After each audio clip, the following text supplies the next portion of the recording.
So it's the 22nd of April 2023, I believe. I'm here in Ventnor on the south coast of the Isle of Wight. It's a beautiful day, just out having a wander, bit of birding. I thought I'd shoot a short video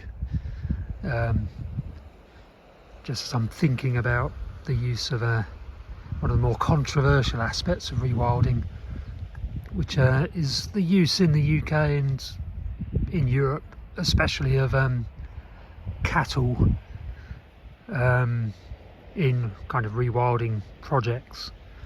The idea being that our original wild cattle species, the Aurochs, which was present across large parts of Europe, including across the UK, it's obviously globally extinct, so can't be reintroduced, and was quite clearly a key kind of component of the ecology of European landscapes. What's that singing? Black cat by the sounds of it. Yeah, so a key kind of large mammal species that we've now lost, and would probably have had quite a significant kind of ecological role. You know, one obvious ecological role of the original wild cattle species involves kind of the biodiversity associated with its dung. So, you know, it does seem that a few invertebrate species are particularly fond of cattle dung, and different dung types from different species of large ungulates attract different communities of dung associated invertebrates, and you know, those dung associated invertebrates attract or are important in the diet of redback shrike and some other species. And you know, you can well see how important aurochs will have been back in the day for redback shrikes and dung beetles and various other species, and you know, the absence of aurochs from rewilding sort of landscapes will have knock-on ecological effects. Not sure about how significant their loss might be in terms of the structure of rewilding landscapes, whether they would contribute towards maintaining semi-open sort of landscapes. The jury is very much still out on that kind of debate. Franz Vera in particular promotes the kind of the half-open landscape kind of concept for Europe, whereas some, probably many other ecologists, would doubt that such a mosaic existed, that European landscapes were more dominated by closed canopy woodlands. But I don't know, and I don't think we can really say for sure either way at the moment. But certainly, you know, the loss or the absence of aurochs from European landscapes is a key constraint on the kind of the ecological outcome of rewilding projects, and that's why cattle, the next best thing, domestic cattle, are used as a kind of a surrogate for aurochs. One obvious problem with using domesticated cattle as a kind of a surrogate for aurochs is current legislation kind of precludes kind of completely rewilding those cattle. So in an ideal world you would have a very large rewilding landscape capable of supporting a kind of self-sustaining population, multiple herds of wilded cattle. That would probably need to be tens of thousands, even several hundreds of thousands of hectares in extent to enable, you know, those cattle to fully express their kind of more natural behaviours and for those to emerge over time. So you can see an ideal circumstance in which you'd have, say, 200,000 hectare landscape in which you could liberate a small founder population of cattle and essentially allow them to rewild themselves and for more natural behaviour to emerge. Can't do that because legislation requires owners of those cattle, so it requires ownership and it requires them to be looked after as if they are still domestic stock.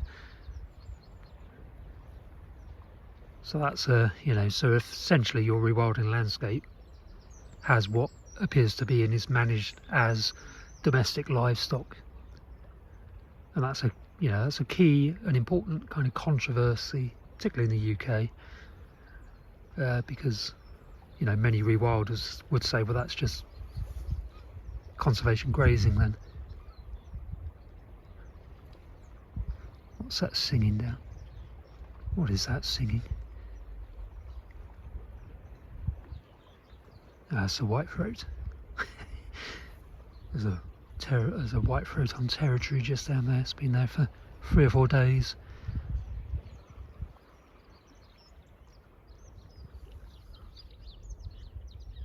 There's another whitethroat over there singing. So yeah, that's one controversy in rewilding. We also, especially in the UK, but also some of the Rewilding Europe projects, use domestic horses and ponies in place of the old there's a whitethroat in place of wild horses, European wild horse that are globally extinct. Similar arguments apply, although it's probably slightly easier to kind of rewild horses than cattle in terms of the legislation. And another largely absent species, but one that's not globally extinct, that we often find ourselves using surrogates for, is wild boar in the UK. There's a much less, or there's a much weaker case for doing that, I think, because wild boar isn't globally extinct. Wild boar is present in the UK in the wild, and really our priority ought to be to recover wild boar as a component of rewilding and just general farmed landscapes across the UK, rather than using surrogates for boar. So I think that surrogates are only really justified where the species is globally extinct. So really the priority for bringing wild boar back into the landscape is to actually bring wild boar themselves, not surrogate domestic pigs, into rewilding projects. So yeah, it does seem that those 3 kind of species, wild cattle, wild horses and wild boar, are at the kind of the root of some of the controversies and the differences between the kind of the original founding kind of fathers of rewilding, Sule and Dave Foreman, etc., John Turbog, their kind of approach where they didn't promote the use of surrogates, and the European approach where surrogates are widely used.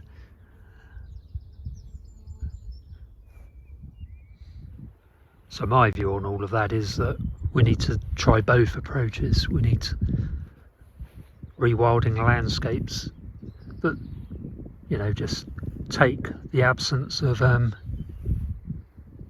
European wild cattle, European wild horse as a given. It's just the way it is. We've made them globally extinct and they're not coming back.